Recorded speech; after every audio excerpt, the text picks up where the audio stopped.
బ్రహ్మానందం గారు ఆ బ్రహ్మానందం గారు ట్రాక్ రాయటానికి ఒకటి ఎక్కువ ప్రెషర్ ఫీల్ అయింది సార్. ఎందుకంటే చాలా అంటే నేను ఫస్ట్ టైం బ్రహ్మానందం గారికి రాయటం అదే. అంటే అప్పటిదాకా నేను రాసిన స్వయంవరంలో కానీ బ్రహ్మానందం గారు లేరు, నువ్వే కావాలో లేరు, చిన్నవతలో ఉన్నారు కానీ చాలా చిన్న పోర్షన్ ఉంటారు. పెద్ద ఎక్కువ సీన్స్ ఉండవు, 2-3 సీన్సే. ఈ సినిమాలో చాలా ఇంపార్టెంట్ ట్రాక్, దాంతో చివరిలో క్లైమాక్స్ దగ్గర ట్విస్ట్కి హెల్ప్ అవుతాడు. అది అంటే రకరకాలుగా ఉంది మాస్టర్, నాకు మాత్రం ఏం తెలుసండి, ఇంటికి వెళ్ళి చూసుకోవాలి. సో ఇలాంటివి అంటే బికాజ్ సార్ భాస్కర్ గారికి కూడా చాలా సెన్స్ ఆఫ్ హ్యూమర్ కాబట్టి నేను రాయగలిగానేమో అనిపిస్తుంది. ఎందుకంటే కొన్ని చాలా సింపుల్గా చాలా ఫ్లాట్గా ఉంటాయి పేపర్ మీద రాసినప్పుడు. బట్ ఆయనకున్న సెన్స్ ఆఫ్ హ్యూమర్ చాలా very high level sense of humour. ఆయన ఒక 25-30 days రిహార్స్ చేసుకునేవాడు.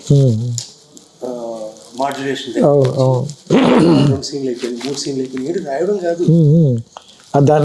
దాని మీటర్ సెట్ చేయటం, అప్పుడు కొంచెం రిఫైన్ చేసుకోవడం. అవును.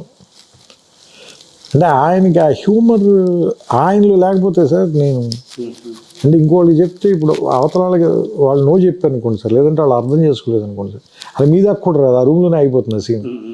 యూ విల్ నెవర్ నో అలాంటిది ఓ సీన్ వచ్చిందని మీకు తెలియదు. ఆయనకున్న ఆ సెన్స్ ఆఫ్ హ్యూమర్ కూడా నాకు చాలా.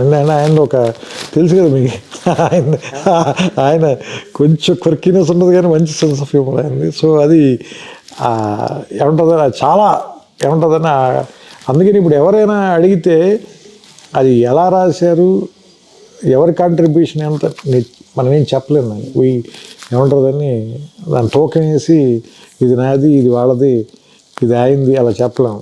అంటే నేనంటే దాన్ని వెనక్కి లెక్కేసుకుంటే మీ ఏమంటుందని ఆయన అలసాని పెద్దని చెప్తాడు కదా, మంచి పద్యం రాయాలంటే ఏం చేయాలి అంటే మంచి భోజనం ఉండాలి, తర్వాత బ్రహ్మాండానికి కర్పూర తాంబూలం ఉండాలి, తర్వాత మనం చెప్పేది విని దాన్ని అర్థం చేసుకుని శభాష్ అనేటువంటి శ్రోతలు ఉండాలి.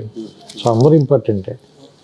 సో ఇప్పుడు నేను ఒక డైలాగ్ ఎందుకు ధైర్యంగా రాయగలనంటే అదే ఏమంటుందని భాస్కర్ గారు ఎప్పుడు చేశారు కాబట్టి రాత్రి 12ంటికి మళ్ళీ ఫోన్ చేసి నన్ను అభినందించే ఒక మంచి అభిమాని లాంటి నిర్మాత ఉన్నాడు కాబట్టి.